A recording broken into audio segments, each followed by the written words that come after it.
Hi, Paul. How are you? Good seeing you. Thank you very much for having us here in beautiful Malibu, California, to the first test drive of a very, very special car, right? This is it for us, for BMW, this is a big deal. I think it's more than just for BMW. I think this is a car that pretty much is incorporating what other manufacturers have tried. And then I think in 10, 15 years, every car is going to have something of what this car has, right? You're exactly right. Whether it's the carbon fiber construction that makes it light and safe, or it's some of the plug-in hybrid technology or the electric vehicle technology that's in this car. I think you're right. We'll be seeing this on a lot of cars in the future. And so let's go and drive. Believe it or not, the car's already up because it's electric. So safety first, as always. As we were saying, this is a plug-in hybrid. So this car combines not the best of two worlds, the best of three worlds. I think. You know, that's a good way to describe it. You're right. We have an electric motor up front that drives the front wheels.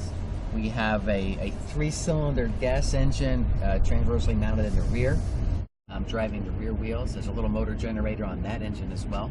And you can drive lots of different ways. All electric, just with the engine up front, or all-wheel drive with both working. Interior, I mean, no, let's start from the outside. This car is like breathtaking. And one of the things is that this car was introduced as a concept model, like almost 5 years ago? It's been about 5 years. And nobody believed it was going to be made because actually I think it makes it official debut as Mission Impossible for a movie, right? Yeah, that's right. That's where it was. And that car from there doesn't look too different today. It's almost the exact same car. Yeah, and that's really surprising people.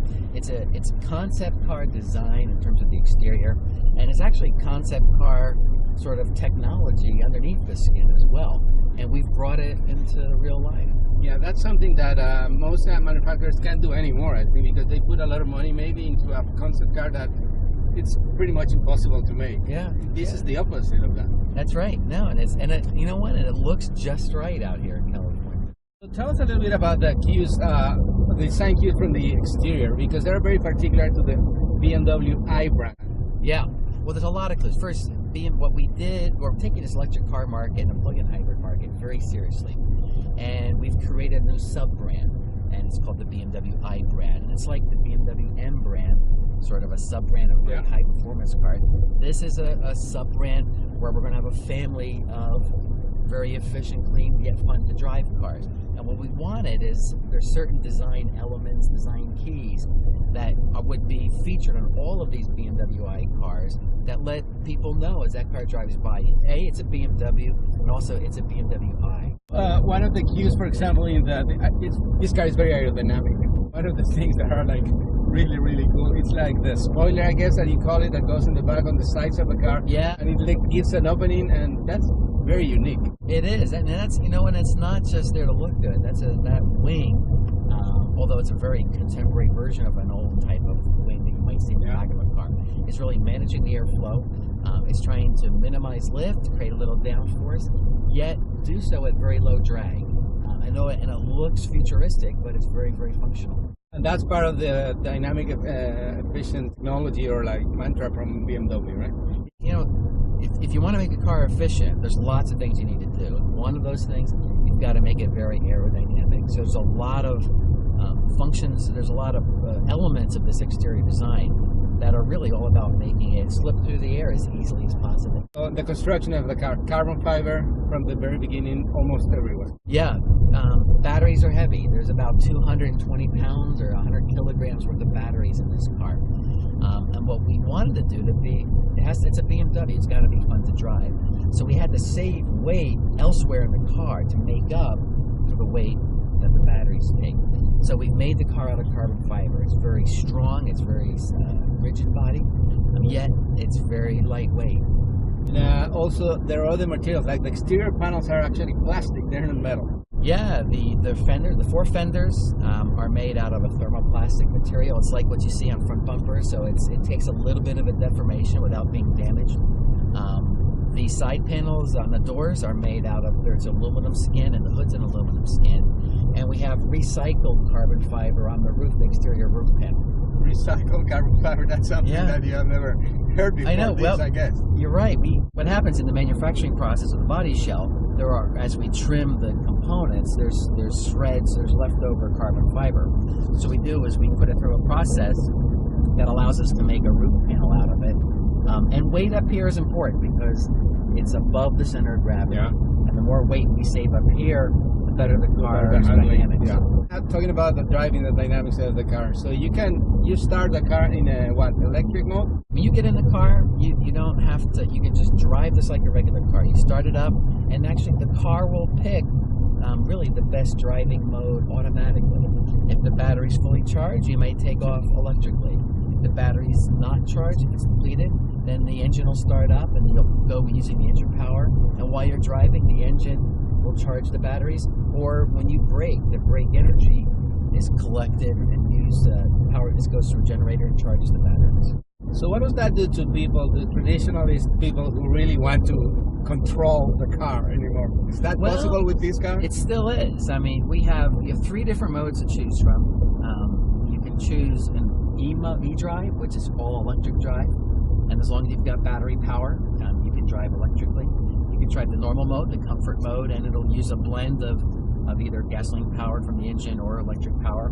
Or you can go into sport mode, and then everything is ready to go to drive, to really have an engaging, fun drive. And what about the range? And a lot of electric cars, plug-in hybrid cars, get people some range anxiety, but not the case. Well, nothing to worry about here. We've got a 42-liter fuel tank. The car goes well over 300 miles with everything charged up, and it can drive indefinitely on gasoline. So run out of gas, you just go to a normal gas station and off you go. And that's what I was referring at the beginning about talking the best of 3 worlds. I mean, really have everything, every option here. And this is very different from the i3, which is purely electric. Yeah.